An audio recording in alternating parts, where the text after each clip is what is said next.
Add a pappy, bro. Add a pappy. You're like, huele papá, nene. Huele papá, nene.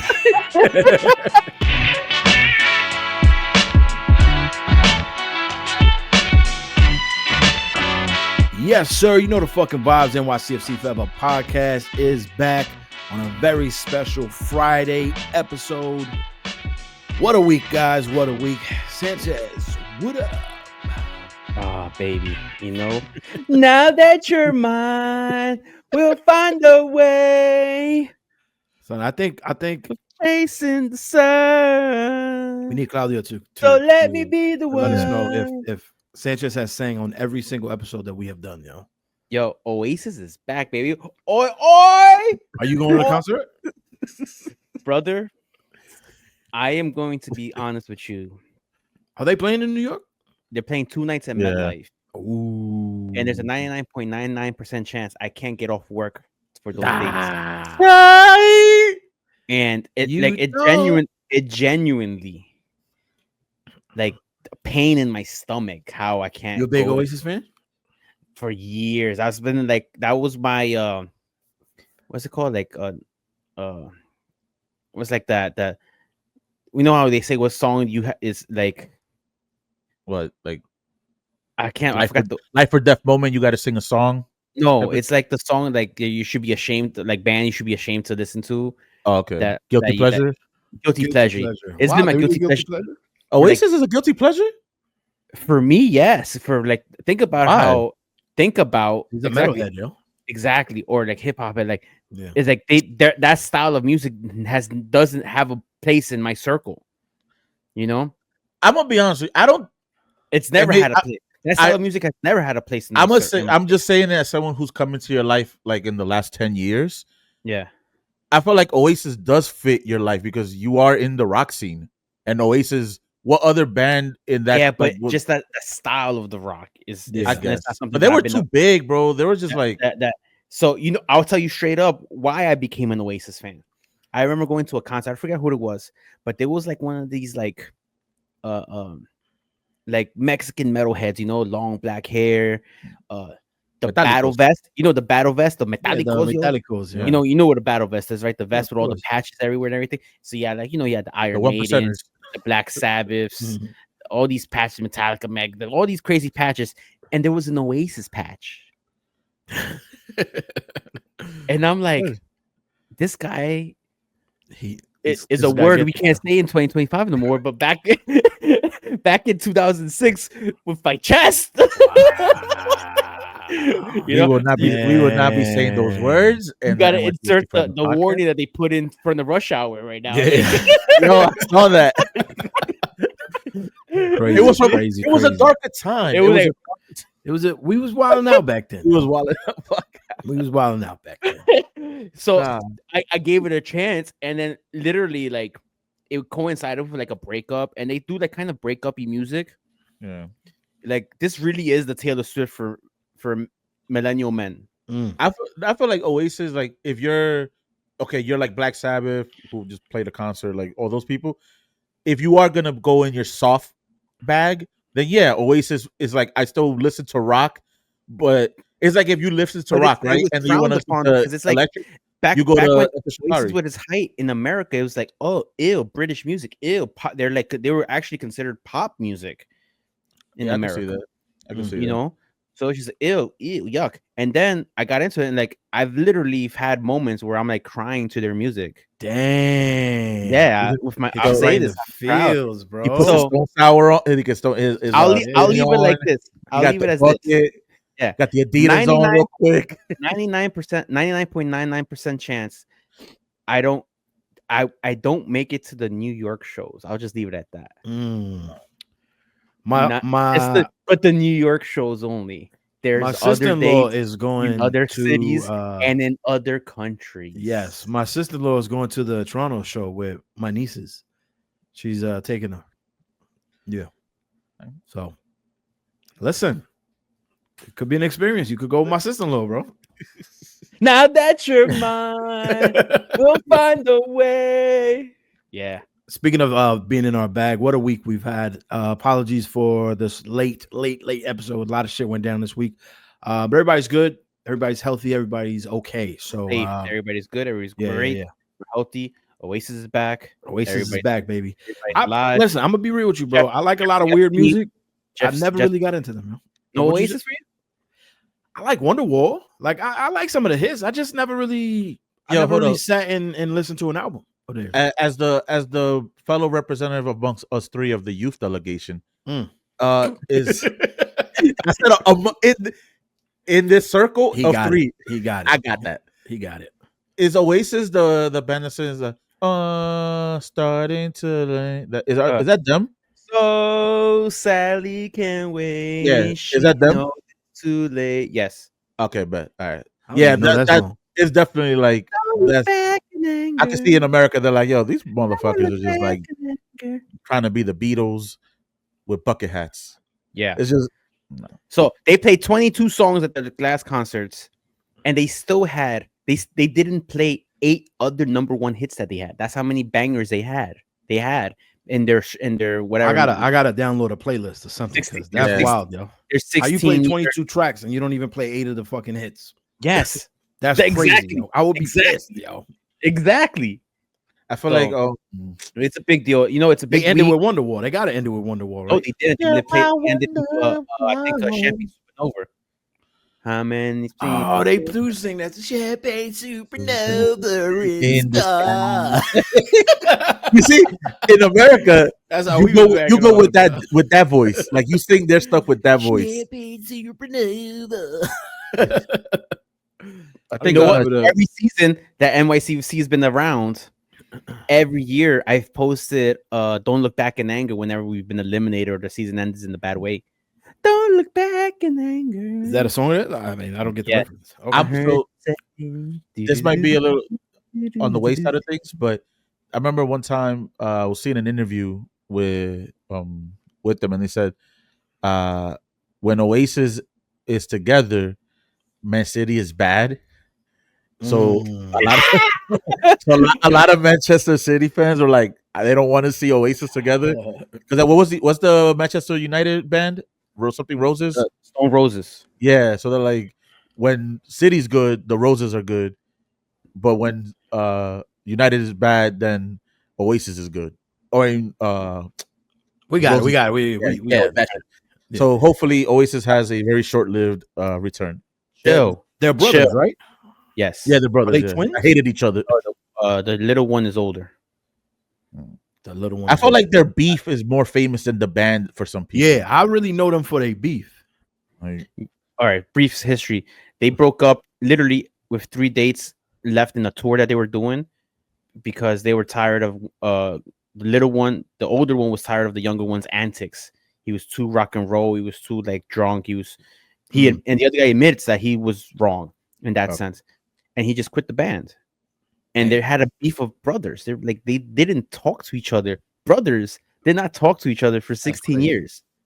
So they said it's kayfabe for all we know. Yeah, but so they say they text every morning. Good morning.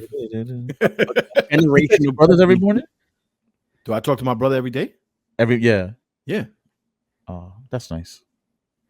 It's my brother, yo. I think me and my sister sometimes go like weeks.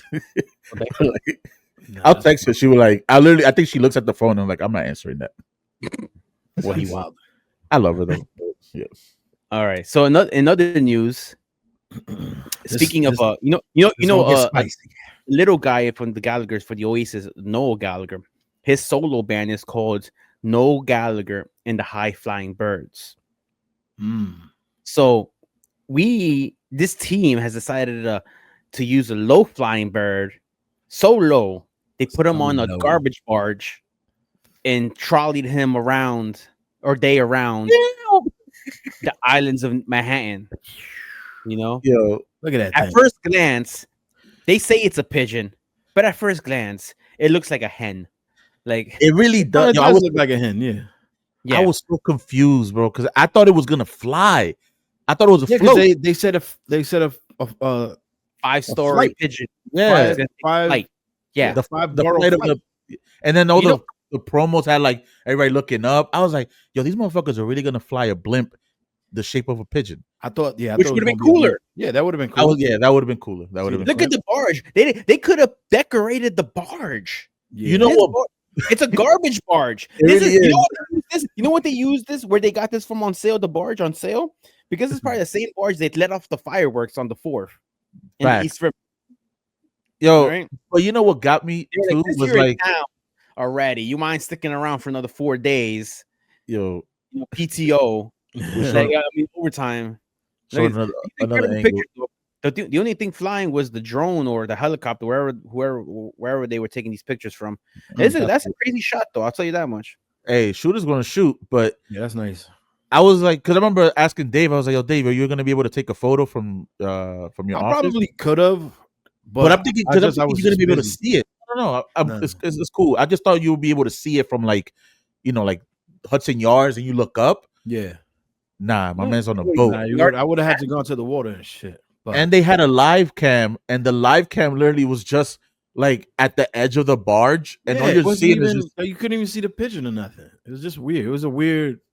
You mean to tell me they couldn't attach a camera stand, like, or GoPro or something behind the pigeon so you can see some pigeon, like a POV pigeon mode, POV, looking like a GoldenEye character. Nah, it was right in front of the boat. Could barely see the fucking. Barely see the pigeon. Let me ask you. Oh, hold on. Oh, so no, go ahead, Dave. Nah, because I've been wanting to talk about this for a while. Because a few months ago, the president of Third Rail, Andrew Tucker, he posted something on Facebook, I think it was, and he said, "Hey man, the team is looking to do a mascot." Mm-hmm. And I know a lot of people complain about the pigeon, so this is your opportunity to tell the team something that could possibly be the mascot for the team, because they really want to do a mascot for whatever reason. Fine. I took the time and I did it. I signed it and I wrote in and I came up with an idea. It's an idea that we've talked about off camera. I don't think we've talked about it on camera. So, but yeah, I mean, we literally gotta bring the cat out the bag. And I think NYCFC, this is the problem with a lot of people with NYCFC, is that, yes, we love Omari. Omari was the first one to do the pigeon. Shouts to him. I want to get him on the pod one day. So if he's listening, let us know. Like, you got to get on. We got to talk about this pigeon. But I think this was lazy marketing. Every city you go to in America, in Europe, I'm gonna guess the world, you're gonna see pigeons. It's not iconic to New York City at all. But there's two things that's iconic in New York. One is a bodega. There's no bodegas anywhere else. This is the only city that has bodegas. Who's the manager of the bodega? A bodega cat. Yeah. Why we can't have a bodega cat? That's cool iconic. Bodega cat. A cool ass bodega cat. You know what I'm saying? You could put the bucket hat on him. You could have him sleeping on the bread. He got a gold chain with the monogram on there. Like, he got a Cuban link. He got a Cuban link. You know what I'm saying? Like real poppy out there in front of the building. He got Tim's on. Like, what are we doing? Why did you pick a pigeon? A pigeon is so lazy. That's lazy marketing. You know what I'm saying? All you got to do is ask anybody who's actually grown up in New York City. What? So Andrew Tucker, going off what you said, he commented on a post on the Facebook sports page that less than 250 people responded out of the thousands of city members, and over 50% said they wanted a pigeon, and less than 30% said no. That's insane. I'll say because I guarantee you, if you showed a bodega cat, a cool ass bodega cat, which by the way, I sent them one. And I'm not proud to say this, but I did use AI to make a fucking cool ass bodega cat, and I made one. But look, if you had that, like that, can you send that to Yousef real quick? I gotta see if I can find it. While you find it, bro. So here's the thing where I was the whole barge thing had me thinking, because you know me, I like to kind of not play both sides, but I want to hear both arguments of something. I know the side of like bump this pigeon stuff. This is not us. But I want to give credit where credit is due with just the action of this whole thing. The fact that they went ahead and did this, and it caught a little bit of steam. I don't think it caught as much steam as they thought it would within the soccer world. I think like the news cycle major people. Like which one? The news cycle died. Like died in a day. But like the influencers that caught on to it kind of just caught on to and just brought it up. But I still want to. They at least tried something, in a sense, and now knowing that 25% of the city fan or the voting, whatever you said, of thousands of people, if only 250 are participating in these things, that's the sample that the team is going to go with, saying, hey, we asked and no one cared to respond, and no one cared to respond, so we're going to go with what we think. Now, twofold, Dave, to what you said about like the pigeon being like the mascot of the city or like associated, I think we may not associate that with New York, but I think outsiders do, in a sense. Now, maybe not. We know that pigeons are like in Amsterdam. Home Alone 2. That's all it is. What? So it's Home Alone 2. Yeah. Every around the world who watched Home Alone 2. That's what I'm saying, because that's why I said it's lazy marketing. It's lazy because you think, oh, New York, oh, pigeons. They got pigeons and they got rats there. No, lazy, yes, we will see it, but I'm trying to see it as like someone in a room saying, hey, we want to appeal to quote unquote this international crowd when they come in. Hey, New York, this, right? They're gonna think, hey, internationally, New York has pigeons, is known for their pigeons and pigeons everywhere. Home Alone 2, bam, we'll use the pigeon iconography for it. So that's why I'm like, wait, hold up, this is the one? Nah, it's not. I literally said there's not. No, but so that's what I'm saying. Like, I understand it's lazy. Yes, I'm with you. It's very lazy. It's very lazy. It's just like I want to give him the benefit of like at least try to do a stunt, just so that the soccer world, while they're thinking about Club World Cup, they're also like, yo, New York, what the fuck is that? And and it does look like a fucking duck. It does not look like a pigeon. Like everybody thought it was a duck. Yeah, it's weird, bro. It's I mean, it was, I don't know. I'm not a fan of the pigeon. It's just there's nothing iconic to New York City about that. You know, like, you know, the WNBA team, the Liberties, that's a fire name. That's a fucking that's iconic to New York. You know what I'm saying? The Statue of Liberty, that's very New York. Gargoyles. Remember buildings used to have gargoyles on them? Yeah. Like that was a thing in New York City, bro.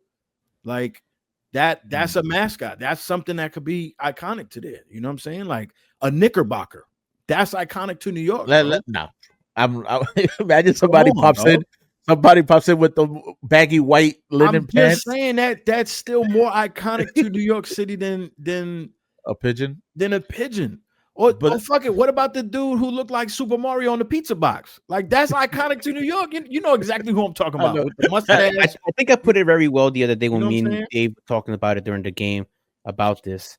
It's like everywhere in the world has pigeons. Yeah, man. Nowhere in the world has bodegas. The only place in the world that has bodegas is New York City. Yeah, and in New York City, opportunity. Look, the bodega cat is going to be protected. They're going to pass legislature in New York to protect the cats of our bodegas because it's symbolic to New York. It literally is more symbolic to New Yorkers, to New York, than pigeons, bro. You go anywhere in the world and see pigeons, and they look exactly the same. It's not like they're different looking. It's not like a dove or something. It's just, but it's just I think the Home Alone 2 thing that you said kind of wraps it, like puts a bow on like why people think pigeons and New York go together, because in media it's just always portrayed as just a trope. Yeah, but it's usually people that's not from here. That's the problem. I'm with you. It's the outsider saying, "Oh, that's what they have. That's what I see." It's the biggest city that they know, and that's what they see. Oh, there's pigeons there, and they're not saying, "Oh, this is an infestation of animal that's there." That's the reason why there's so many fucking pigeons. But you go to any other city, there's pigeons. I got hit by a pigeon in San Francisco. That's like that pigeon might have a couple things. You might need a tennis shot after that. You know what I'm saying? Like, should San Francisco be the home of the pigeons? Like, what are we doing, bro? Like, it's lazy marketing, bro. All right, so then let me ask you guys this: do you fully expect this to be in the stadium in 2027? They talked about putting a pigeon wall at the new stadium. Yousef, I'm sending you something right now. On the WhatsApp. On the WhatsApp. Load it up, papi. Load it up. Oh man. Okay. What's that? That's actually pretty. That's actually pretty dope. Did you just do an AI bodega cat? I think he did. Yeah, he was sitting there on Chat GPT, just cooking. All right, let's see. Bam, bam. Look at this. This is a rendition that was sent to me a while ago. Boom! Look at that. That's iconic, bro. All right, so for those listening, hold up. For those listening, it's come on, man. A tough-looking cat, bro. With holding the New York City, street the New York State, the street cat. That's straight street cat. Yeah, with he's not even a manager, graffiti can. He's out in the streets. That's a smoke bomb. Smoke bomb. Got the 7 train with the Cuban link on. With a Cuban link, literally with a Cuban link. NYCFC. I didn't even see this picture, and this is who I was describing, yo. Yeah. Yes. With the hat. He's wearing a Scully. With a New York Scully. With the flag. We don't call it in New York City a beanie. We call it a Scully, bro. He's wearing a Scully. You could call him Dega, bro. Dega the cat. Dega the cat. Ooh. You know what? Nah, we're doing this. Dega the cat. But here's my thing though. But here's the thing. All right, see, we're talking about it, right? I don't want to play fucking devil's advocate. Fuck the pigeon, bro. I'm telling you right now. Fuck that pigeon, yo. You heard? Fuck the pigeon. Fuck the pigeon. Yo. But we see how we're talking about it now. Again, only 250 people participated, and over half of them said yes to the pigeon. And I guarantee, I will put money on it that I guarantee you that the people who actually commented and said yes to a pigeon were not born and raised in New York City. I guarantee you that, yo. I guarantee you that. Small towns on the East Coast. I'm just a small town girl. Exactly. Bunch of small town girls. Living in the lonely world. Nah, that shit gets me tight, bro. All right, so you know what? Let's deviate real quick. I want to have a question because this is kind of going into the stadium sort of atmosphere conversation. I want to get this person's name correct though, because he has been asking us for a while on the socials. Hold up. It's Patrick. Oh man, sorry. So he's a supporter, he's a listener. Patrick Healy. He came out to me in person, but he's been hitting us up on that the DMs about a stadium song for 2027 where not saying to use this song, but in the realm of the You Never Walk Alones, stuff like that. Like, at what point do we want to start having the conversation of like, yo, we should have one of these songs that it's like for us, by us, created by the fans and put it out there? And like, how do we want to go? Do you want that? Do you feel like that's something that should be happening? I think so. I'm gonna be honest with you. I like when Minnesota did the Wonderwall. I thought that was fire. Like that. I don't know. I think it's cool when you get a stadium where everybody knows the words. Your name? Yeah, everybody knows your name and shit. Fuck Boston. Wonderwall. Oasis tie-in. NYCFC played Minnesota at their historic home opener. Yep. And they were winning 3-1, and we came back and tied the game, and they couldn't sing Wonderwall at the end of the game. Yeah. They were trying to get actually Liam Gallagher to go to that game to sing Wonderwall at the game. And then in return, the traveling away supporters sang Wonderwall to them. That's fucking gangster, yo. But having a song is nice. Like, I like having a song. So do you guys feel like should it be like a supporter rendition of a established song, or should it be as hard as it would be, should it be a original song, kind of like what Nashville has, where a group of fans get together, write some lyrics, and maybe work something? That could be fire too, because I know y'all. I know there's a lot of hate in y'all hearts for Arsenal. I know y'all have it in you. I think you hate that club. Arsenal hates Arsenal, bro. Arsenal hates Arsenal. We listen. We're going through it, bro. Arsene Wenger was seen walking around Manhattan today. I've seen a lot of random pictures with him, with like people taking pictures with Arsene Wenger today. That's gangster. That's my guy. But anyway, there's an artist, I don't know, a singer, musician. He wrote a song for Arsenal, and it's now their song that they sing before every game. I feel like a lot of teams do that. I think Liverpool just did that recently. A Liverpool fan wrote a song. Wrexham, obviously, they have a song written by a fan that's become an anthem for them. Bro, the biggest song that you know me, I don't watch La Liga like that, but I thought Hala Madrid was like a forever thing. I just recently found out that Hala Madrid, the song, is recent, and it was just a fan that submitted it, and it just caught on, and then they said, no, we're going to be singing this now every time the team comes out. So look at that.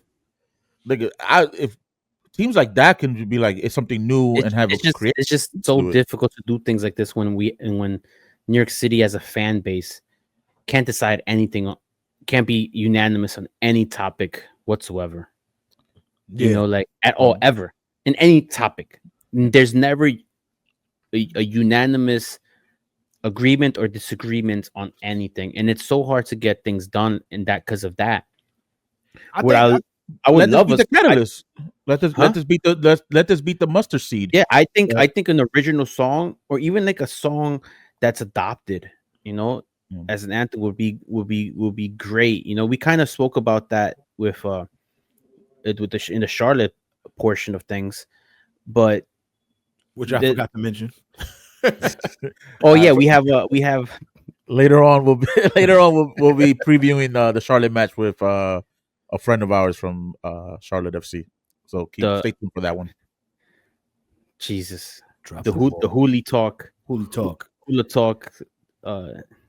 Jesus, we completely forgot about it. We didn't. We just Oasis came on, and after all, you're my Wonderwall, guys. Yeah. Facts. So I would love I would love like a song. I just don't know what genre of music we would be able to adopt into an anthem. But the concept of that happening would be great, because I think when this team actually rallies behind something, the fans, rally behind something, things tend to work out in the sense, whatever the case is but it's I feel like it's just something fun to. Right now, we can just start talking about that, and if we can get groups of people from different supporters group, people that are musically inclined, in any way, just to at least have the conversation and get the gears going.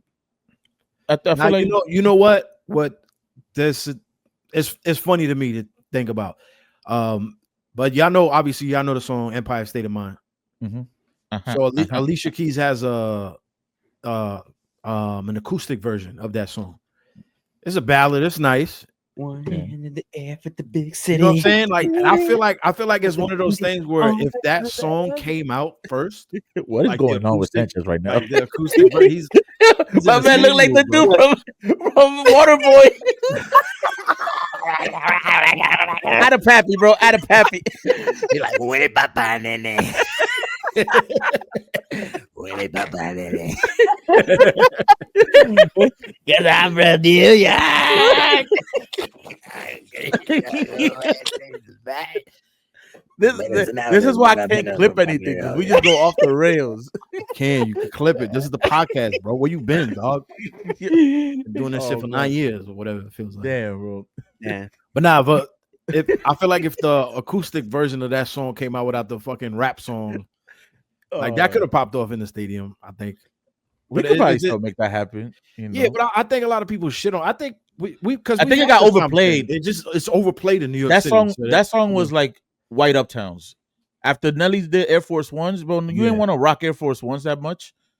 Yeah, they played that song. Yeah, they played the shit out of that song.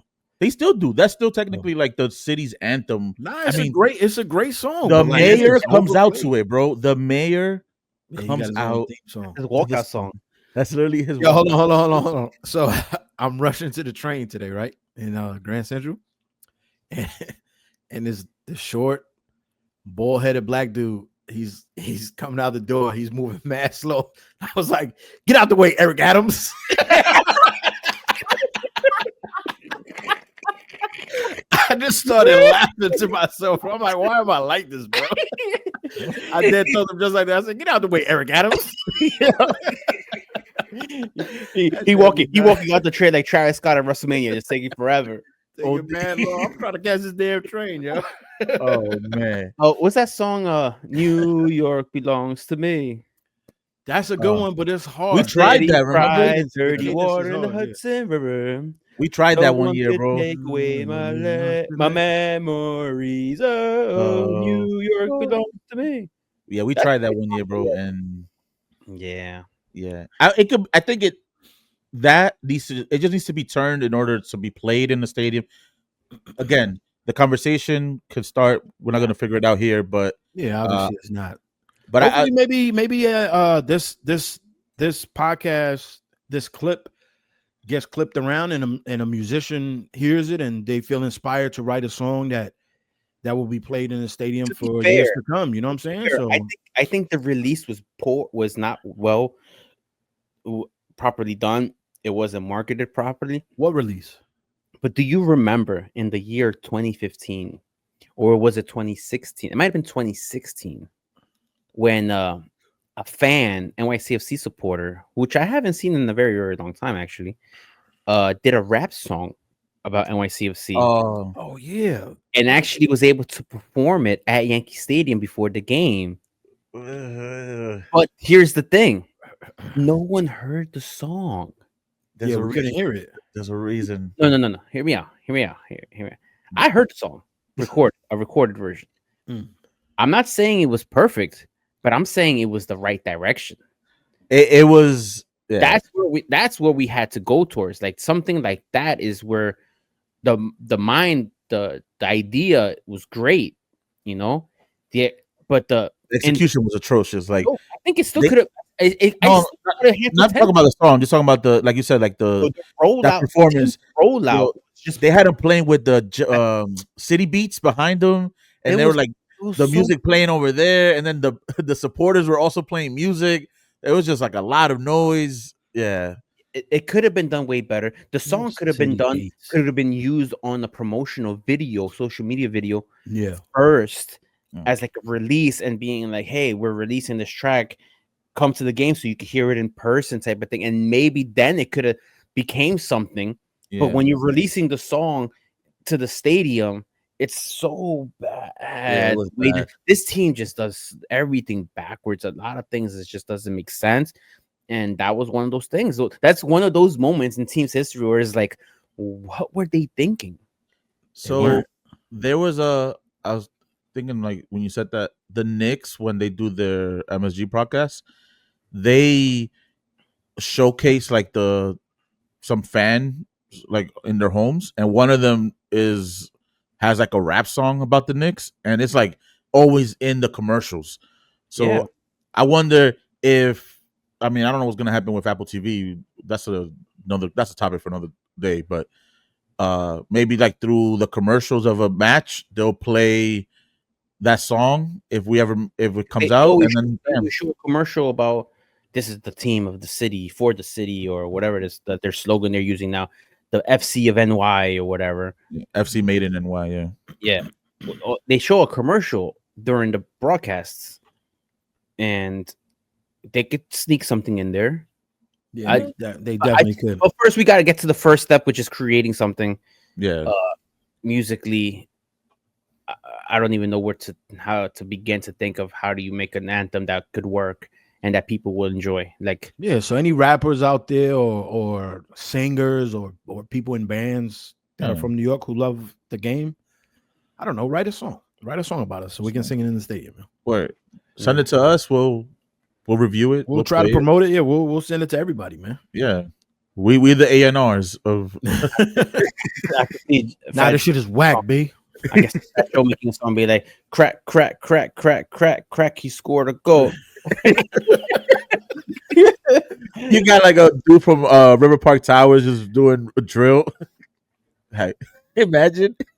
Hey, hey, if the hook is nice, fuck it. You know, if the hook, and if it's understandable, yeah, right. Why not? Fuck it. So, but listen, speaking of drilling, we drilled 3 on Toronto last week on Independence Day Eve. Yeah, you know what I mean. Independence Day. That was the night 249 years ago where Thomas Jefferson was taking a dump and was like, "I'm gonna write out this letter right now.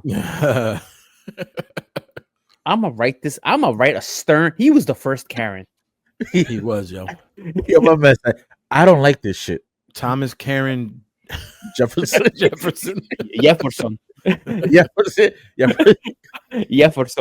Oh man. He was like, I want to speak to the manager. You know, as a matter of fact, we're making our own managers, and wrote a letter. And the next day, got some of his homies to sign it with him. There you go. Right.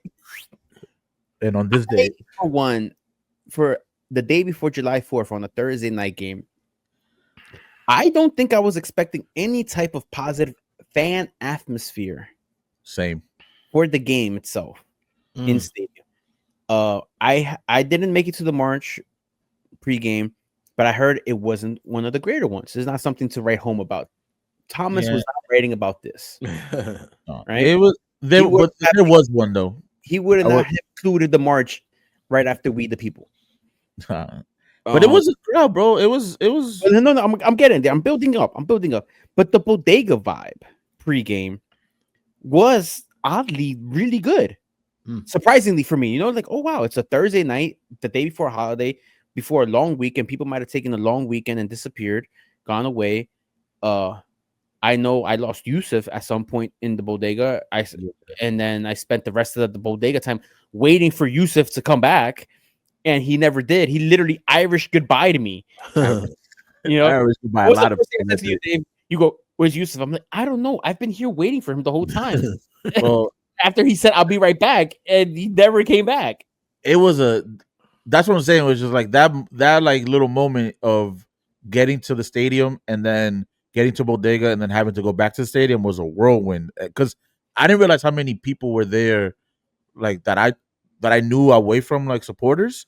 They're like, yo, I'm at the match. I'm like you're at the match? Like, what are you doing? I'm like, yeah, we're just at the bodega. So I was like, oh fuck, let me go run and say hi. And then at that time, then I see you, and then I'm trying to leave, but then I see people that are also not really everyday NYCFC people that are there for the match. So a lot of people that were not regulars, at least on like my side of life, were for some reason at the march. Some of your friends came up to me and it was like, yo, where Yousef at? In the stand, in the actual stand. Yeah. One of my boys got kicked out. Was he the one wearing a Brazil jersey? He was the one the guy with the Brazil jersey was the one that was trying to get at my friend. Oh yeah, they were going hard. Yeah, they were going hard with hard body karate. So your friend was the one who he fucked up. He admitted it. He fucked up. He did something reckless in the stands that I told him like, yo, you can't be doing that. And I appreciated big time the enforcement of jerseys in the section of other teams, because he wasn't the only one that was getting their shirts. I was being told, take the shirt off, go buy a new shirt, or we'll give you your shirt. And because they're giving you blue shirts, they're giving you blue shirts that says, I think it says I wore the wrong team shirt or something on it. Yeah, it's like they're trying to shame you. Shame. Yeah, and multiple people were complying. Yeah, except the one dude who didn't want to comply, and his game ended early. You know, and I'm okay with this, because for far too long we've become embraced the culture of letting people wear any type of jersey they want in our supporters in our section. Yeah. I will say this, just because again, my boy fucked up. Do not throw chicken buckets in the stands. Oh my God! Just don't throw chicken buckets. Oh my dear God! Jesus Yeah. Christ! just take fair it from warning. me. Fair warning, guys. Do not throw chicken buckets in the stands. They're expensive crazy and delicious. But yes, atmosphere great. I don't know what the total numbers were. If someone I think has it was that, like 19 and change. I think I saw. That's a good crowd, yo. For Thursday, we were like a top. We were in the top tier of the MLS weekend, bro. And let's not put even this to the side. We were expecting torrential downpour for this match. We thought this match was going to get delayed, and the gods blessed us and put that water elsewhere. And even still, we showed up. So I feel like I'm reading you can't come at us, bro. Independence You right cannot now, come at us. and it does not say anything about throwing chicken buckets, so we should not be throwing chicken buckets. There you go.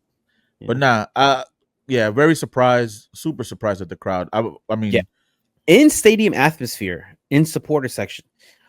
One thing that got to me again is freaking these. There's things that just bother me, no matter what sport, what team, or anything. Late arrivals to a sporting event makes zero sense to me. Zero. I understand you arrive 1 to 2 to 3 minutes late. You got caught up at the gate. You got caught up on the beer line. I understand that. And that's not even acceptable. But I could see that happening, right? But people showing up 15, 20 minutes into the game. Yeah, that was wild. Gagging in is like, because the section was not empty at not full at kickoff. It was like, okay, this is what I expected type of atmosphere for kickoff. And then by the 20th minute, when we scored the first goal, it was like, oh wow, this section is packed right now. And that got to me because I was literally, I don't know if Dave noticed, but I was literally like, people were walking in late, and I was like, yo, the game started 20. I was literally counting the minutes. The game started 15 minutes ago. Don't fucking. No, yeah, we were talking about it. You know, like, don't say hi to me. Like, the game been started.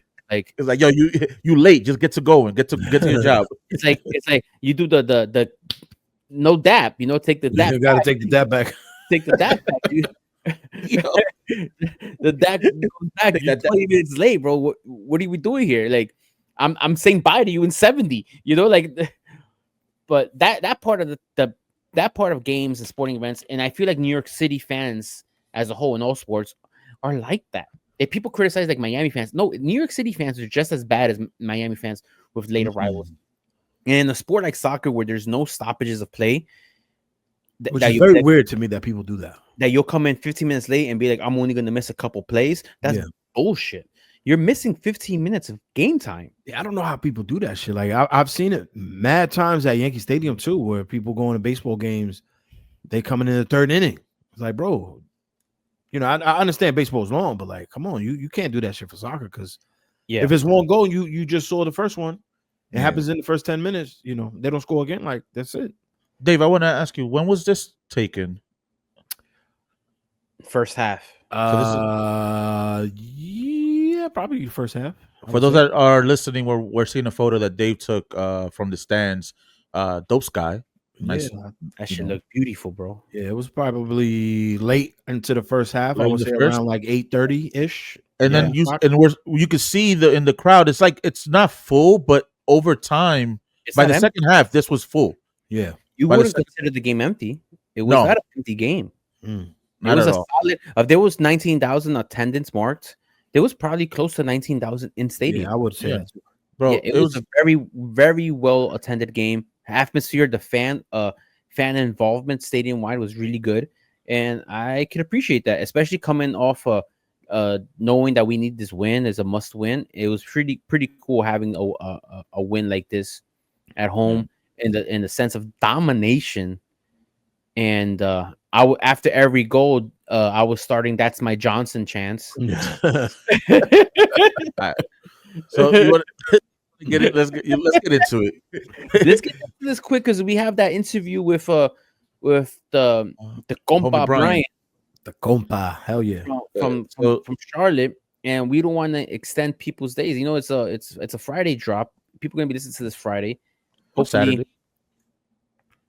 So yeah, and hopefully before the game you get a little preview. But this is the game. We got Romero in goal because Matt Freeze was out in the Gold Cup doing his thing, starting. Yep. Romero in goal, Lineage, Hack, Martins, and Risa as the back line. Maxi Morales, Aiden O'Neill was back in the lineup. Andres Perez in the lineup. Look at that.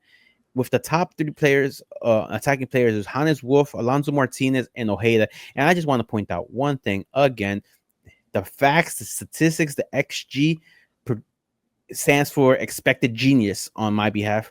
Didn't I say Alonso Martinez was coming right into the starting lineup? You did, yeah. Even though on a short week's rest, I said he was coming right into the starting lineup because that's what GOAT players do. They come right into the lineup. Yep. He came back. He did his thing. He was in it. He was in it. He played. He played. And he was there. He was there. I would say he definitely won. You can tell he wanted to score, but I want to say I'm glad though that he wasn't the scorer for this any of the goals for this match because I get it. Because it's getting to the point now where we're starting to see that we don't have to depend on him if the system is working. But he needs to be on the field, though. But he needs to be on the field, obviously, because he's gonna be the threat. The back lines are gonna cover him. But man, I want to ask you guys because I was seeing it from the field. From your vantage point, did this look like one of our most like complete games this season, at least? Yes. Yeah, I'll take that. I think this was one of the games. Obviously, I think we wanted to bring it up anyway, but it was one of those games where it was like, hopefully, Jansen's got it. Like, this is it. You know what you're doing. This is the team you have. You made the adjustments for the loss against Montreal in the previous week. Now you're doing your thing. Let's move forward and let's try to win every game from here on out. You know, that's what I saw against this weak ass Toronto team. Because they definitely are weak. Yeah, but I think we showed a lot of promise. We showed a lot of heart. I was very grateful that other people scored besides Martinez. Like I said, they showed a lot of heart. There was a play where Linus got fouled, and dude pulled his shirt, and he was showing him like, "Pull my shirt, you bitch ass." You know what I'm saying? He was like on one of those joints. So I like seeing shit like that because it shows that they care. Yeah. I like O'Neal went to the defense right away. My man was looking to scrap. I think the whole match, man. I don't think Toronto, they were defending well here and there, but they showed like why they're one of the like the worst 3 teams in the whole league.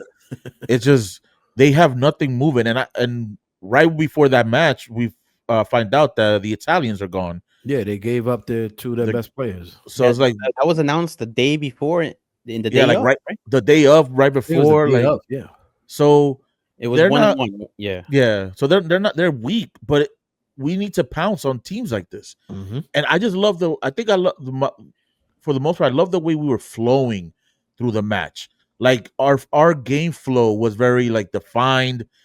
It felt calm. I love the fact that Romero, he's solid. Like he's gonna be a tough number 2. I mean, I think Free's number 1, but Romero as a number 2 is great. Hack continues to shut me up every single week.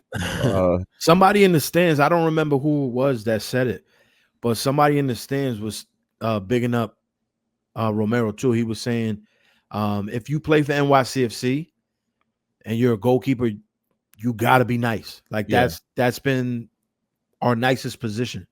You're gonna get called up to your national team, and you got to be nice at that spot, or else you're not gonna burn. Was that you who said it? Brother. Yo, no. Talk about Dave was like, yo, somebody. I just heard it. I heard it in the ethos. It was in the air. Nah, I don't know. Honestly, I thought it was Motherfucker, like I was right next to you. I literally was. It was a conversation obviously I had with Sanchez that I forgot about. But, Bang bang. That's hilarious. Nah, Wow. bro.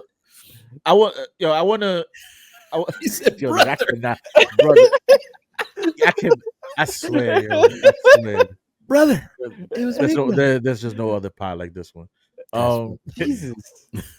But I want to say the star man of the game, Hannes Wolf. Hannes Wolf. I agree. Bro. Hannes Wolf. He put on his goals, man. The double doink, the delayed crowd reaction, kind of like muted a little bit, and everybody's like, oh.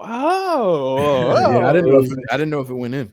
Yeah, it was that was a nice goal. The Kevin O'Toole goal, man, that was nasty word, bro. Let's actually show that The Kevin O'Toole goal, the Kevin O'Toole goal, because that goal, Kevin O'Toole. So My little Irish spring. all right, I don't want to put volume on this. So we're watching this was probably some of the cleanest team ball we've seen in a long time. In a while, yeah. This is Like- part we press play. There you go. Yeah, I was waiting for him to hit play.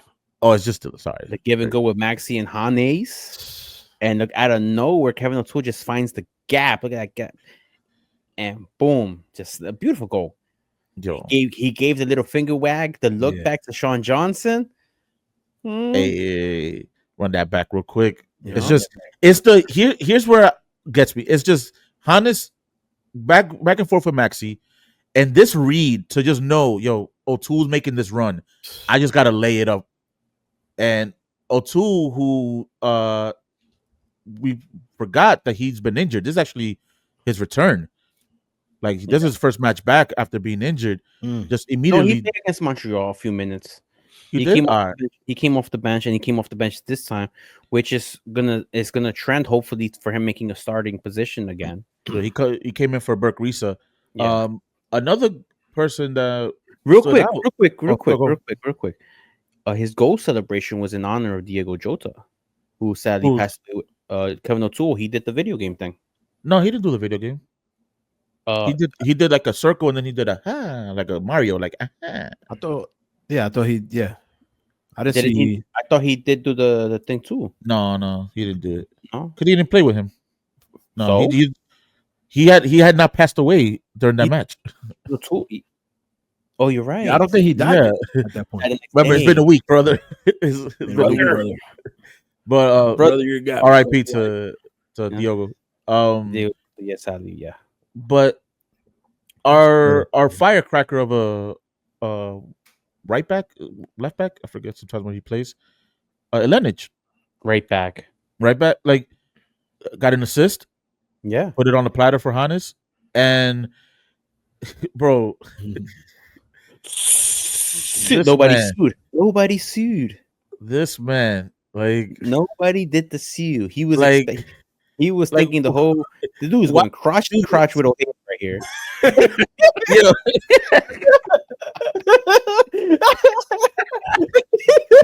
I'm about to walk off this pod. yo, just walk off, bro. Just walk off. Yo, he really My man's like cup check. up check. Oh, Oh my god, yo, what's wrong with this dude, yo? What's wrong with this guy, yo? yo, but those two, Dave, for our sake, I'm gonna push through.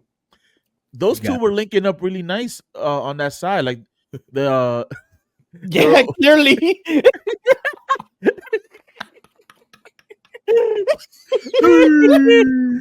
Dude, sassy, zesty shoes. Oh, the stadium did it with him, which was pretty cool. But oh man, That's gonna be me and Dave's new goal celebration. yep, fucking coming together. Nut clap.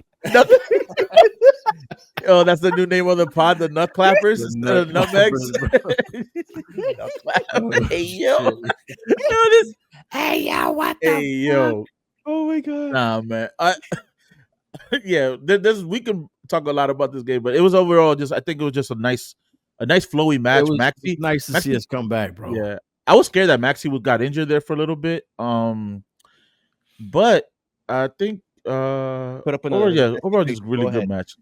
I was gonna say at this point, I feel like once after this, you threw me the fuck off with that one. We started hearing some rumors after this match, which things that don't happen for NYCFC. I forgot about this part. Let's go with the incoming first. Yes. So the incoming is pretty cool, but I think. No, I will put a little bit more enthusiasm than just pretty cool. That's what I'm asking you for. I'll slap his nuts. Hey, yo. A fucking yo. Wow. Holy shit, yo. Bro. Nicolas Fernandez, right? Sure. Yeah. Right? This guy, where's he coming from? Elche, right? Elche and La Liga Dos. Tom Bogert finally tweeted about us. Finally. You know? And this coming off last week's episode when we were talking about how Maxi Morales is seems to be slower, not providing the type of play that we feel as a pod would propel this team to another level. Here comes David Lee coming fresh off listening to the episode, I guess. Mm-hmm. He has to. And goes out after a player that fits the description of what we feel we need. Now, I just want to say that last week Yousef said that's a style in MLS that's not played anymore. The Maxi Morales style. The Maxi Morales. Right. Yeah. It's the last of the Mohicans. I get it. It's worked because it does work if done properly. Yep. But it's it's not working as well. Yeah. You know? So here comes this player, an attacking minded, our very own Lucho Costa, Cucho Hernandez, all these other players throughout the league that have succeeded with this kind of style. And I feel like it brings a little bit of opportunity for this team to play a 4-1-4-1. You know, and that's something we have we played that in a while or ever? Really, we could have like a hear me out, like Andres Pereira as a holding midfielder, and then have Maxi kind of being in the middle of the park and being like what we always been talking when we talked about like the conduit between the defensive line to the midfielders, and not him driving the ball forward, him being the link in the middle, the maestro, really orchestrate from deep in the midfield. Do you want to still see him on the field though? I could see it being a possibility. Remember when him and Santi Rodriguez were both on the field, how successful we were when But I don't think that style is Pascal's way of playing. Like right. that left pivot that was going. That probably isn't, but if you would have to adapt if you still want to have Maxi Morales on the field. If you don't want Maxi on the field anymore as a coach and as an organization, you know what? Then so be that too, because then it fits the mold that we've been talking about. But I still see a world where we can have Maxi and this guy both on the field at the same time with two powerful wingers and a forward up top, and just only one defensive midfielder. No more Johnny Shore with Perea or Kean Parks. No, it's Kean no more Parks. Double pivot. No more. So one singular guy. Yeah, I think with this guy. So at Nelcher, he's been playing left back. I think he's just out of sorts with the manager.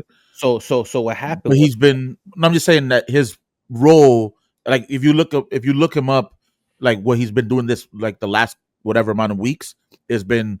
So what happened? But he is an attacking mid. He signed as a left back originally. Got change of managers or whatever case happened. Structure in the Elche. And the new coach basically told this guy, hey, you want to play here? And it's worked. Yeah. And it's developed in that way. And I got this from Blue Balls Pod. I got kind of like a Martinez situation where he's a winger. And he's a winger and now he's playing up top. Tati Castellano, similar thing. Also, what's beautiful about this guy is 24 years old. He is not a child. No. He has professional experience. He has professional locker room experience. This guy fits the profile that we've been begging for the past few years with the constant 18, 19-year-old signings, and a lot of them have not worked out. We just announced that what's the Jovan Mijatovic is being loaned out again because obviously it didn't work out here. That's a CFG product at this point. Yeah, but those are just signs. Nico looks the part. Like we immediately go into the finding highlight reels on YouTube, and everything you see is like, yo, this is exactly what we've been wanting to out of an attacking mid. Argentine player who's probably drives the ball like crazy. We got to see how he does defensively, if he could press, if that fits well with his style of play, because I think that's what we're lacking a little bit too. Because Maxi doesn't give you none of that, and that's why I don't think he gets on the field if Nico comes in. He doesn't need to press as much if he's playing a little bit deeper. You know what I'm saying? He's literally living in that center circle Messi life.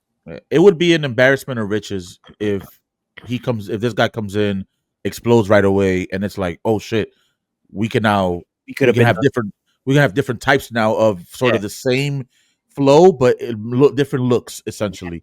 It'll be a great thing. July 24th, I believe, is the first day he'll be eligible to play.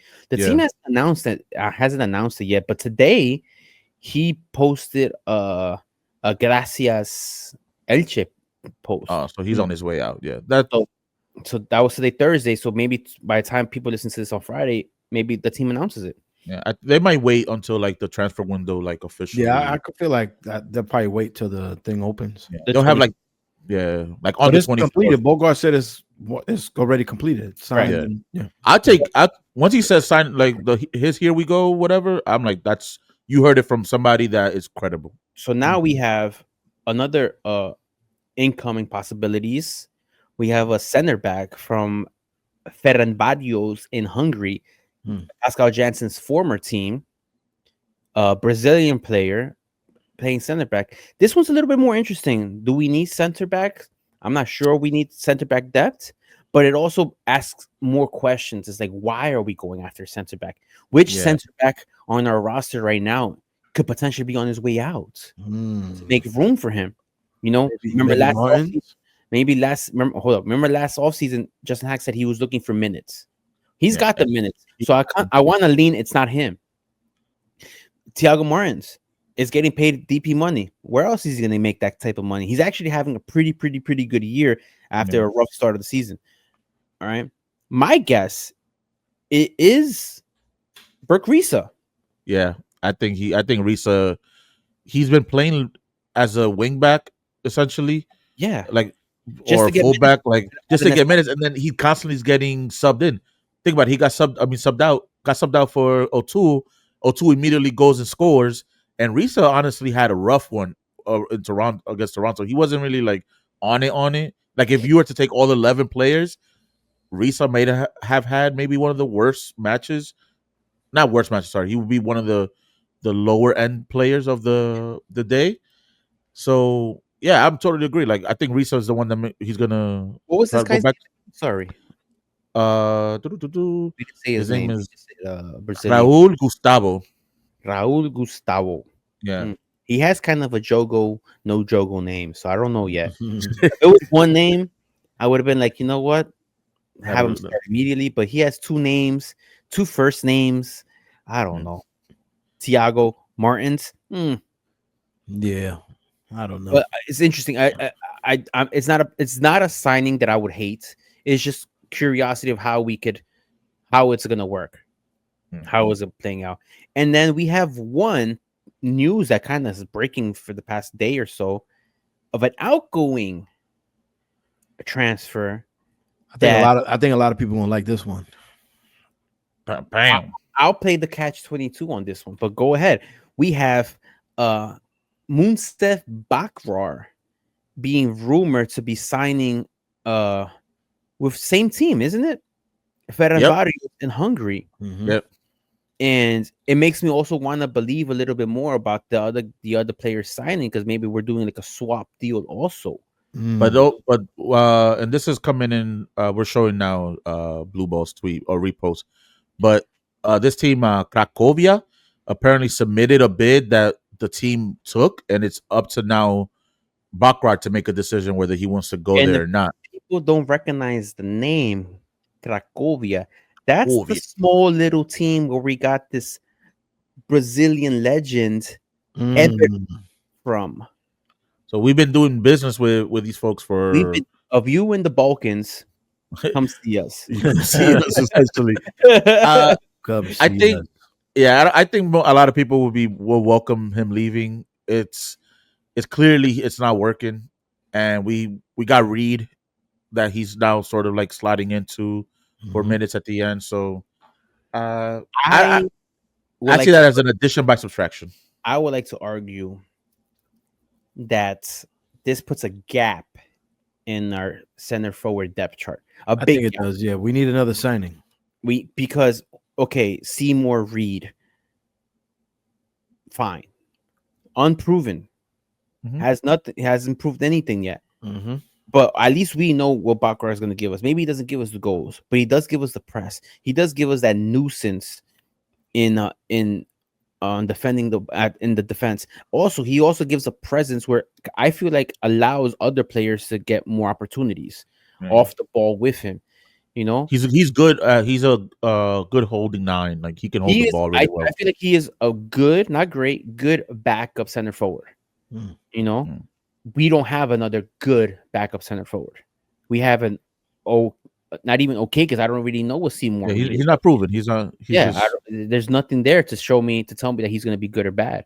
So we just have to it's all just gut and belief that he's going to be good. So I think that leaves a little hole. So that also could be interesting, because what if we do go sign somebody? You know, even if it's like another jabroni no name. Like I'd rather spice it up with somebody new playing that similar role, because I'm getting nothing out of one end, and I'd rather get nothing out of a new name, and see what the ceiling is. We already know what the ceiling's here, what the ceiling's been. So let's go for an unknown. And I'm kind of like, okay, but as long as we go for a signing, if we don't go for a signing, then I'm concerned. Then I will be concerned. Yeah, I think it's just everybody. I think it's just the experiment came and went. It's one of those things where it's just it's one of those things where it's time to move on. Thank you for your service, but not yet. We're not killing him off yet, but everybody's saluted but me. Okay. Yeah. You know. But for him, I think he takes it. I'm just excited that we're in the transfer market. Dude. You know? Yeah, right. It's good. News for our club. Finally. Whatever. I just hope these rumors are not just rumors and actually become something more sustainable. Yeah. Hell yeah. I guess that's real quick before we jump out of here, because we talk about the next match. Our predictions are with Bryan. Yeah. Real quick, the Gold Cup came and went. USA lost the final to Mexico's. Shout out to Mexico. You know what I mean? Yeah, man. They've kind of turned their shit around. You know, this is more than just a win on the field, in my opinion. This is a win in the grander scheme of the social political environment that we're all living in this country at the moment. And they needed this win for everybody, just to like give a little punch back to what's going on in this country. And also because the this current US team that played the Gold Cup wasn't that good. So if they didn't beat this team, they weren't going to beat nobody. Yeah. So I just no competitive matches for US pretty much until the World Cup. And what was it, June 12th? I think is their next competitive match. Something like they play something in the fall. They got a couple of friendlies, Japan, I think Korea and Japan. And I think they're scheduling Ecuador for like October, November. Yeah, Mexico's playing some Colombia, I think, and I think Houston, in Texas somewhere. And I think that same window they're playing Ecuador in Guadalajara. So that'd be fun. Yeah, they're. I'm going to go out on a limb right now. A year from now, we're going to look back at the World Cup while it's still going on, and we're going to say, how the hell did the U.S. team get grouped in the World Cup at home? Because that is my prediction, and I am going to stay with that. And you guys know far too well how pretty good I am with my predictions. Yeah. I am solid with tournament predictions for a very long time. I have a very good track record. No, I think everybody saw, if this is the team that's coming into Gold Cup, the team that's going to be in the World Cup won't have enough games to build the camaraderie. Yep. They're going to be figuring it out at whatever 3 week of training prior to the World Cup, and they're going to just rely on the fact that they're more, quote unquote, more skillful players than the ones that were there now. But that's not enough for a World Cup. Like, tournaments are tournaments. So yeah. So the U.S. they lost. Yep. It is what it is. I think they had a chance. I think they could have beaten this Mexican team, but they just didn't have it in them. They didn't have the talent, the play, the capabilities to do it.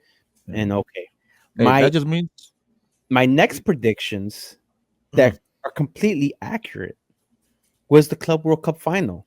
I predicted a week before the Club World Cup started on this very show, on this very podcast, that it was going to be a Chelsea PSG final.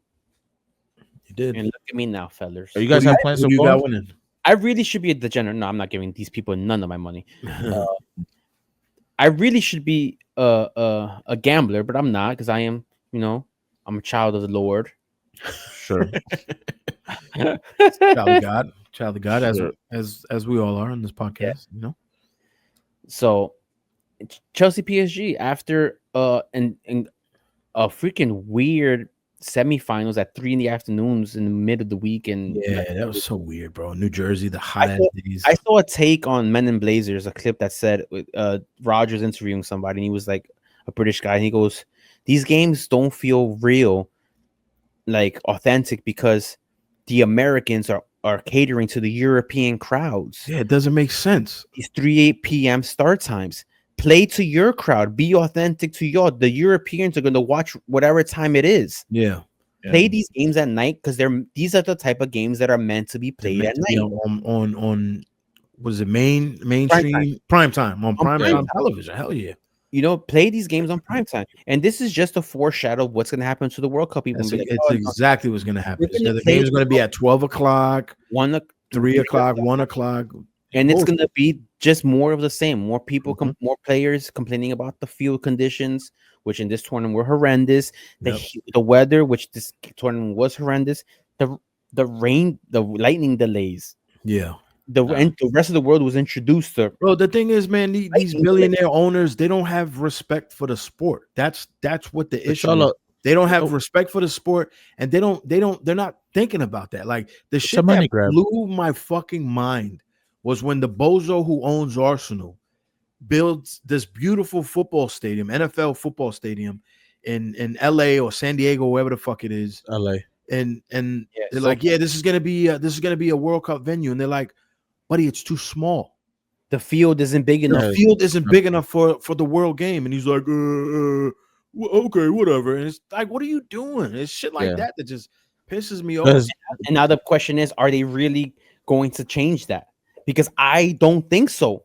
I think they were supposed to use this tournament as a trial run for next summer. Yeah. None of the fields were changed in dimensions. Oh, that's what I'm saying. The turfs, the sods were laid over turf. Everybody and their mother complained about what was the player from Bayern, Musiala? Yeah. That broke his leg in multiple places. I wouldn't say that's on the turf. That's freaking this guy Dudurama just freaking laying him out. Dudurama. My man said turf played a role because the turf plays a role because his feet got stuck under his body. Yeah, but if you have think about this grass is only 3 inches thick on top of plastic. Yeah, it's harder surface. It's different. It doesn't have that same that bounce. Look, I think we all want Germany to just be like, hey, cancel US, Mexico, Canada, come here. Oof. All you need is one of those major federations to say, we're not going to go because the field conditions are not going to be great. Yeah. And maybe things change. But you know who's also mad? NFL fans who are seeing grass being put in their turf stadiums. They are. Why? How come we can't have that? Yeah. Because you're billionaire owners who just fuck up the game of soccer. Are just cheap. Cheap. They really are, bro. That's people. I don't watch NFL. PSG Chelsea the final. I'm gonna stick with my pick. I picked Chelsea, and I'm going to stick with it. I'm not going to pick at the end of at the last minute. Chelsea has one of the most dominant midfields in the world, Enzo Fernandez and Moises Caicedo. I'm sorry, like these guys have proven to be solid walls in those holes. Like the commentators from when is the final? Sunday. The pundits after the game with the Real Madrid PSG game said what PSG did to Real Madrid, some of those things are not going to happen against Chelsea because of their midfield. Of course not. I think it's going to be a tighter game than people expect. I'm not going to be shocked at all if PSG win 1-0 or 4-0, but I think that Chelsea has the capabilities and they're on a similar steam of like train, like they have the ball rolling similar to PSG. It's literally two teams at their best moments going at each other, in which is cool, you know, in that sense. Fuck this tournament, but that the storyline is cool. You know, at MetLife Stadium where you can't even pay to get a piece of shade in that fucking stadium. It's true, bro. Yo, what's the weather for Sunday? You know what? I hope. Oh, it's gonna be summer.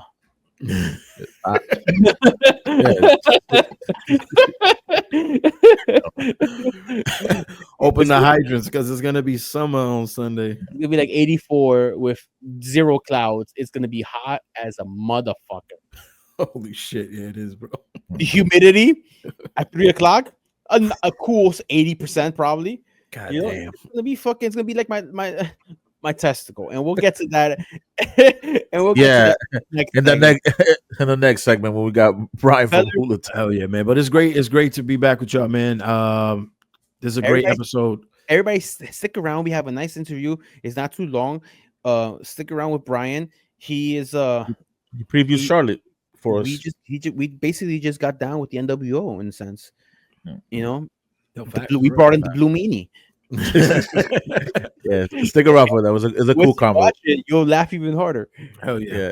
All right, guys. All right, y'all. We'll see you guys on the next one. Peace. Yo, are you planning a move and seeking a reliable, veteran-owned company to handle your belongings with care? Well, look no further than Tri-State Marines Moving. Founded by a Marine veteran, Christian and his platoon bring discipline, commitment, and the strength of the core to every job. Whether you're relocating your home or office, need packing and storage solutions, junk removal, or even power washing and Mother Nature cleanups, they got you covered. Serving the tri-state area with pride and professionalism, they ensure a seamless and stress-free moving experience. Listen, I'm not just reading the advertisement here. I actually used these guys a couple months ago and everything turned out great. Everything was placed where we wanted. The best part was nothing was broken. So trust the strength of the Marines for your next move. All their info is found on Instagram, which is at TMM_914. Also, tell them Boop sent you. Tri-State Marines Moving for all your moving needs. All right, y'all, welcome back to the episode, last part of the episode. We have a special guest today. We got our homie, Bryan from Hoolitalk. He's going to be previewing the Charlotte match that we have this weekend. So, yo, let's bring him into the pod. Hey, what's up, guys? Buenas noches. Good morning, good afternoon. Bien. Salam alaikum. I slammed the bacon. Hey, I slammed the bacon. Oh man! Oh, wow! Wow! What's good, Bryan? What's good, man? Man, just chilling. A little sour taste after the weekend. A little draw at home, but we got New York at home. See what we can do.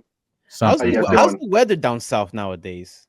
Dude, during the day it's hot. Around 3 or 4, we'll get a thunderstorm. By 7:30 kickoff time. Mid 70s, high 80s.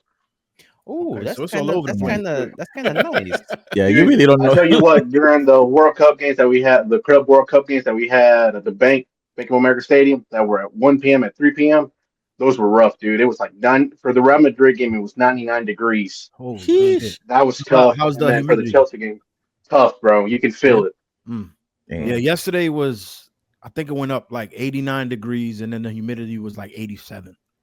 Yeah, so it felt like you was in somebody's mouth. Shit was crazy. Hey yo, that's a big fact, yo. As the big guy pod of MLS, y'all, 3 of y'all can relate to me, and I know all the listeners can relate to me. My balls have been stuck to the side of my leg. You gotta use that baby powder, man. You gotta use that baby powder. I had to get some cortisone cream because that shit helps with the. Yo, hey, you already know. Home and away matches. Oh, my son had it on deck, yo.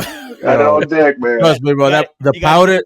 Yo, the powder's a secret, bro. The powder's a secret. We call it the hurricane because when that shit hits the sweats, it's just like a breeze. You can even put it under the man boobs if you need to. And put it everywhere. You put it everywhere. That's fucking hilarious, bro. Yeah, my left testicle has fused to my left leg right now. Oh man, bro. We're off the road. Bryan, before we get started, I just want you to introduce yourself a bit to our listeners. Tell them a bit about yourself and what you guys do over there down in Charlotte. Word. My name is Bryan Palma. Been with Charlotte since year one. Year one, it was just me and my brother kind of going to home and away matches. We weren't really involved with like supporter groups and stuff, but we were like friends with the people. You know how it is year one, multiple supporter groups, you just all that stuff. Year two, we really got involved with the Carolina Hooligans. It's just a bunch of Chicanos, Mexican Americans. It's my type of people, you know. Yeah. That's what I felt welcome. Yeah. And me and my brother were kind of doing our own like media thing since year one, and we kind of just with the Carolina Hooligans, we're part of their media team, so we host their a weekly podcast. We do home and away videos. We interview some of the players. We'll do the B team. Just giving it. We know a lot of the players too because we've been in like my brother's been involved with soccer since he was youth, so it's pretty cool. That's what's up, man. Yeah, it's we know that feeling when you're there since day one. You do end up kind of knowing the players at some point, just kind of just almost just being in there every single weekend, week out type stuff, and especially if you go away. Yeah, and living in the city, like year one was wild. They had no rules, so like game on Saturday night, they're at the club with us on that same night. So it was wild, man. Yeah. Well, as a little geography lesson, Charlotte isn't that big of a city per se, right? Like like it's like it's I'm not saying it's a small city or anything. I'm just saying that it's easier to form a tighter community because it's not as I guess as big. I don't know what's the population of Charlotte, but I feel like it's easier to casually bump into a player at a bar or a restaurant or like Home Depot or something than it would be for us with the just the sheer size of the city. Yeah, for sure. It's Charlotte. I don't know if you guys ever been to Atlanta, but it's just the miniature size. Atlanta just keeps growing. Mm. But like you said, literally it's the stadium and a bunch of buildings, and that's where most of the guys live. So you see them walking to the stadium, you see them at Walgreens. It's just... We went to the game. When was it that it was last year, right? The home opener, season opener. It was a season opener. Yeah, it was last year. Yeah. When you say that it was hot, all I kept thinking was that day was not that. Oh, we were freezing. Yeah, Charlotte was freezing, bro, in February. That shit. The only time I think it's windy in that stadium. Hell yeah, and they put the away fans next to Buddy Christ up there. All the way at the top of the stadium. That altitude sickness got me. Yeah. No. The only time I've ever ran into players was when out in Salt Lake, because it's a small town too. Like I ran into Kyle Beckerman, and one time I was at a concert and forgot the Mexican dude. He's a Mexican American. He used to meet Nick Raimondo. Yeah, Nick Raimondo and one of the other players was with him at a concert that I was at. Just mad fucking random. Y'all was just grooving together. Yeah, just grooving. We was out there. That's the before Charlotte came to be. That's the team that we used to pull for because we got family out in Provo, Utah. Oh, okay, nice. Yeah, so we used to put for ourselves. So yeah, that's how I know their little chant song and everything. Yeah. that riot song. Nah, bro. But yo, let's get into real quick. So Saturday, we finally take the trip down there. Tell us a little bit about how like your season's going. Right now, you're not in the playoff space, but you guys have got a big signing this year. Well, in name, because I don't know if he's actually like done anything on the field for you guys, really. So tell a little bit how your season so far up to now, and sort of how like you coming in from a draw, a couple losses. Like How's this been so far for you guys? That like, why would we as NYCFC fans be sort of excited to go into Charlotte? It's always a fun time in Charlotte when people come. Like the fans are really welcoming to the away fans. It's not like hostile or anything. On the field, I do expect a good game from Charlotte. Last week it was we were up 2-0, and Orlando came and tied us. We left with a sour taste. But with New York, it's always either they beat us at home, and we beat them at home. So I expect a good game. You guys are coming off a high winning at 3-1 at home, so I expect a good game. I feel like it's historically these two teams have well, no, it's historically I think Charlotte's been dominating. Nah, historically we don't do well against Charlotte. Remember At all. them at Rebel Arena, and then they did the lap of honor at Rebel Arena. Remember? Yeah, fucking. Remember? I remember that game. Your inaugural, I think it was your first season. Yeah, I think it was the first y'all went like a couple months without a win, and then y'all just came into New Jersey in front of 322 fans and put the beats on us. Was that a U.S. Was that league or like a U.S. Open? That was a league game. That was one of our. Game. We were on tour. We were playing. We play multiple stadiums throughout the year. You know, like that's what happens when we don't have a home stadium. Dave, you and I were there, weren't we? We were at that game. Yeah. We were at that game. Yeah. We decided. I got photos on that game. I shot that game. We decided. I never posted anything of that. And you guys celebrated. Well, like you won a major trophy, but for us it was for us it felt like I know what the feeling was like of being in that position early on in our tenure where we couldn't win the game and you actually win the game. We were the reigning champions. That's what I was just about to say, that we were the reigning champions. And I think they just did the double on us. Yeah, that year they won both games on us. Both games. What's the dude's name? Christian Fuchs? Yeah, Fuchs. Okay. He had his whole fucking family out there. Yeah, bro. Everybody came out and he just. The team there was a section. They just did the lap of honor. I'm like, there was there's a fan that dresses up like full on mariachi. Lamonte. Bro, this man was up in the stands just going crazy. No one in that whole side, and it's just like 10 of y'all. But since then, every year you beat us at least once a year. Yeah, have we beaten Charlotte? I don't even think we've beaten Charlotte before. Oh, I'm gonna I gotta check. Now we've beaten Charlotte.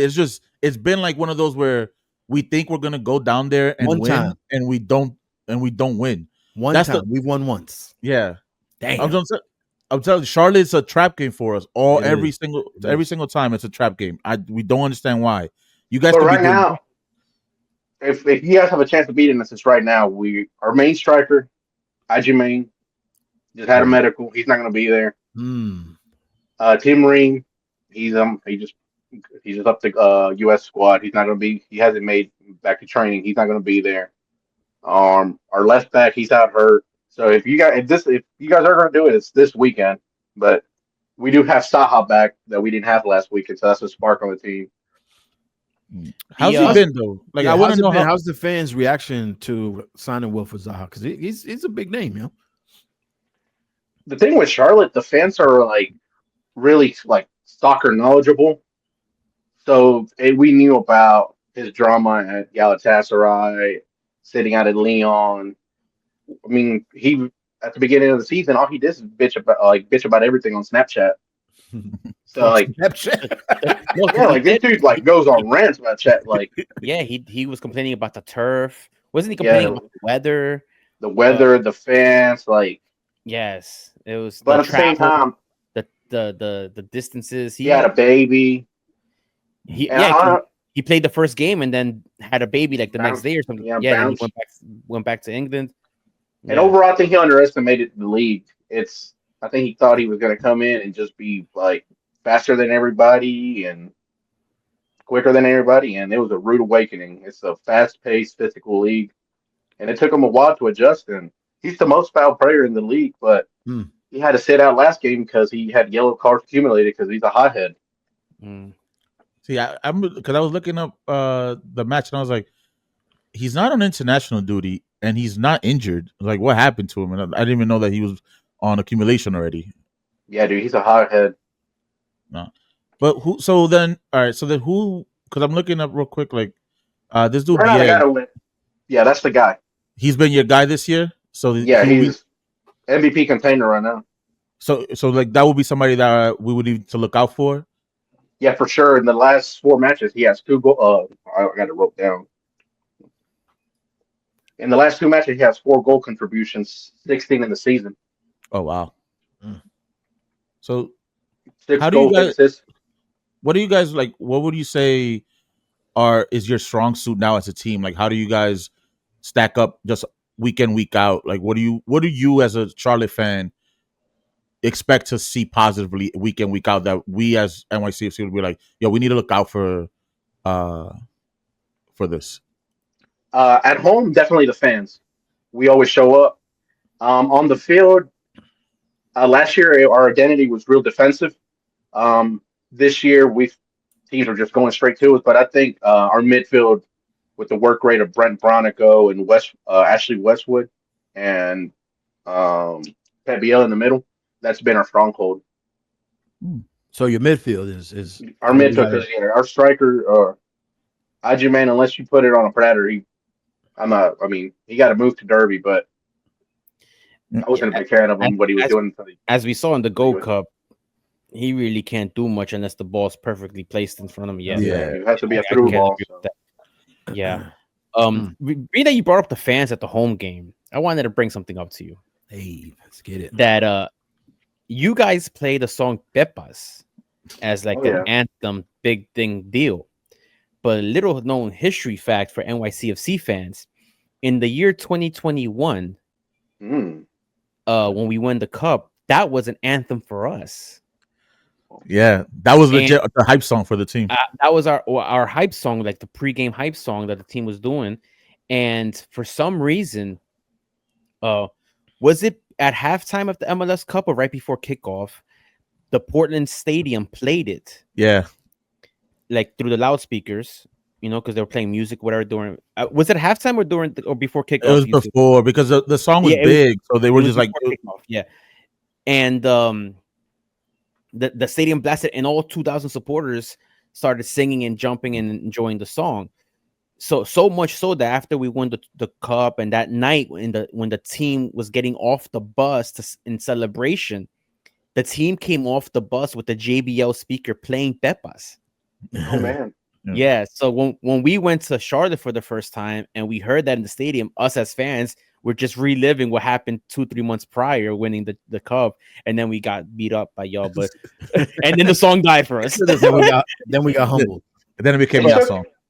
Pepas, it took a while to catch on, because it was a tradition they were trying to build. Yes. So like year one, dude, if you weren't in the supporter section and you were off to the side of the stadium, you didn't know what the heck was going on, dude. It just looked like, because a lot of people weren't even doing, just look like a triangle, like people just like jumping. Mm-hmm. And now, dude, it's a sight. Everybody knows what it. Yeah, it goes viral every time you guys do it. Damn, I gotta make my way down there. Nah, just when it's not cold. Yeah, so, thanks. Man, pull up. Yeah. What are your thoughts on like the coach right now? I like Dean.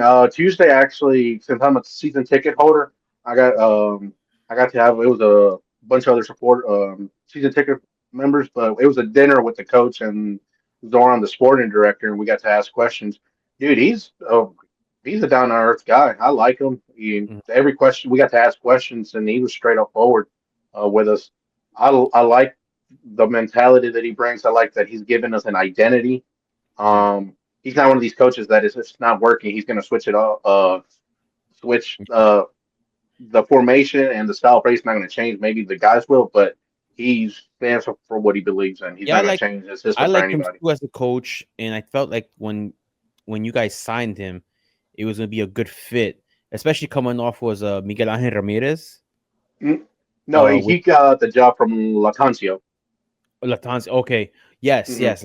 Which NYCFC connections. Mm-hmm. Yes, so look at that. We're bonded in blue and in more other things too. I have a random question. All right.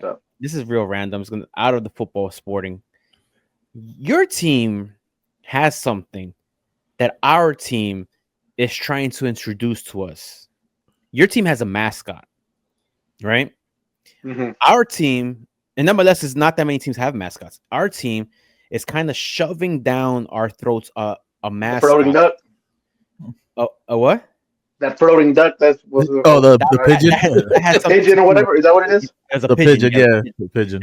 They're shoving down our throat a pigeon, which I could say in the supporter section, it's not very received well. But I understand. But the majority of the rest of the stadium, where the families with the kids and parents, they really like the idea of a mascot, the pigeon, all that stuff. What's the fan base thought on the Queenie? Minty? What is his name? Minty. There you go, Minty. Sir Minty. Sir Minty. Dude, year one since like I didn't. It's just like when do we get mascots? You might see them in the Bundesliga, like or like Arsenal. They got that green-looking dinosaur, right? Chelsea has the Lions, but like I didn't expect a mascot in them. And when this was like, because we got the boat, like we had different like options and stuff. And when this was, I thought it was crazy. But now, dude, this dude is hilarious. He every game he trolls. So So he grew I don't on know what you. he does.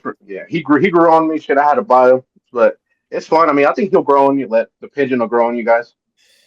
Listen, I grew up in Queens. I'm not a Mets fan, right? There used to be a Mets store, like a team store in my neighborhood where I grew up, right? And the mascot would always be there. I used to kick the crap out of this mascot as hard as I can in the back. Bloom, kick him. So by the time he turns his big 3-dimensional body like all around, he can't find me. That's what I'm gonna do with this mascot, I think. Dude, people got so accustomed to the original mascot because he got an outlaw, the dude's the same guy, but it was a custom change, like costume change. Mm-hmm. People didn't like that he looked different now, but I think he looked better. They made him look a little more tougher. Ricart. Yeah, people were like, "Nah, they need to recommend this stuff." Yeah, you guys the mascot will grow on you guys. Oh, nah, I hope not.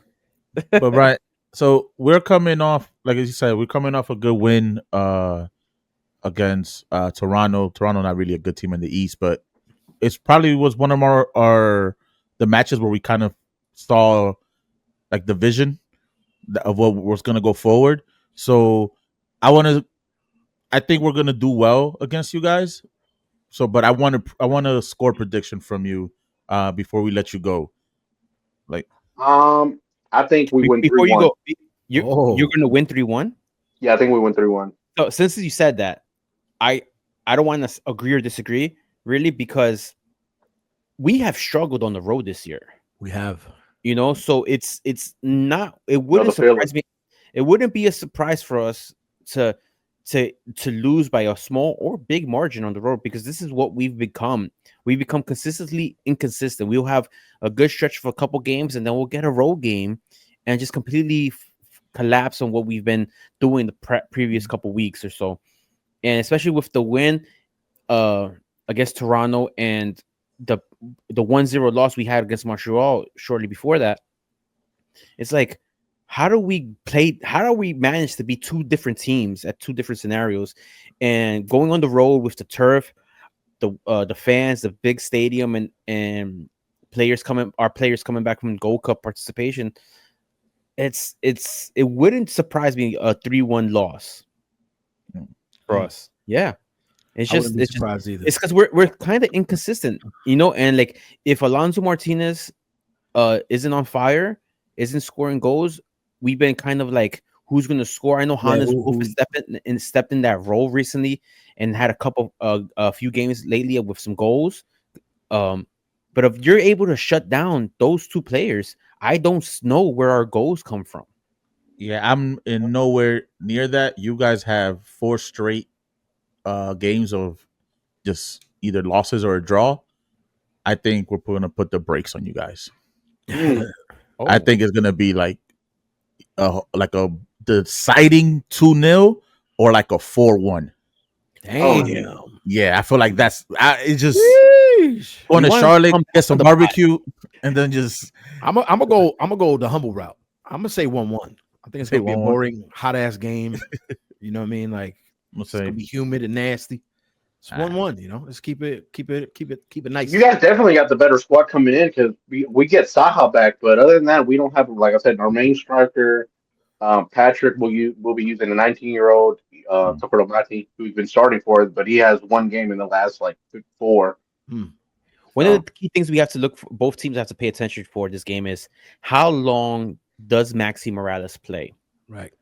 Because Maxi Morales is such a key player for us, but this season has shown that he is not really 90 minutes game anymore. He's not a 90-minute player anymore. And when he does sub off, sometimes our coach does some wacky substitutions. Instead of putting a similar type of player, offensive type player, he'll put in like a defensive midfielder just to like park the bus. So, and we become a completely different team when he's not on the field.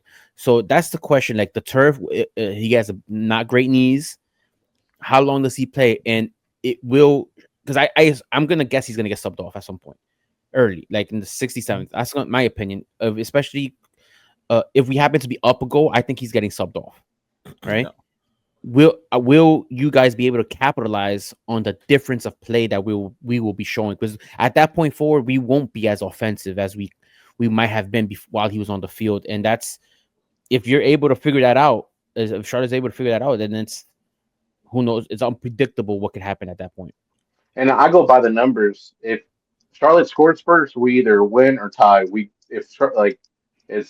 undefeated if we score first. We either win or tie. So that's all I always look for. If we score the first goal, we're either going to win or tie. Damn, if New York gets the first goal, we have to play catch up. That's the key right there. Yeah. But it seems like it just has the makings of a good match. I think it's going to be a good 7:30 Saturday. Hopefully we have. I don't know what our away crowd is going to look like, but I'm sure we travel well, so we're going to at least have a couple hundred folks out there. And then Charlotte has a Wednesday, Saturday against you guys, and then DC Wednesday. So we're definitely gonna have a rotated squad. Okay, so that sounds like good stuff for us. Yeah, that sounds good for us. Yeah, that sounds like good stuff for us. But Bryan, let everybody know where they can find you. You guys, and then I know you're part of the larger media stuff, so let everybody know where all that stuff is at. Thank you for having me. You guys can find on YouTube. You can find us at CLTFC Yeti Clan. On Instagram, same thing. Follow the Carolina Hooligans. Man, thank you for having me. You guys are awesome. I hope you guys can hop on our show too. Yeah, for sure, Bryan. Thank you for hopping on, man. I appreciate it. Yeah, man. Take care, man. Enjoy the match on Saturday. Thank you, guys. See you later. See ya. Yeah. Hey.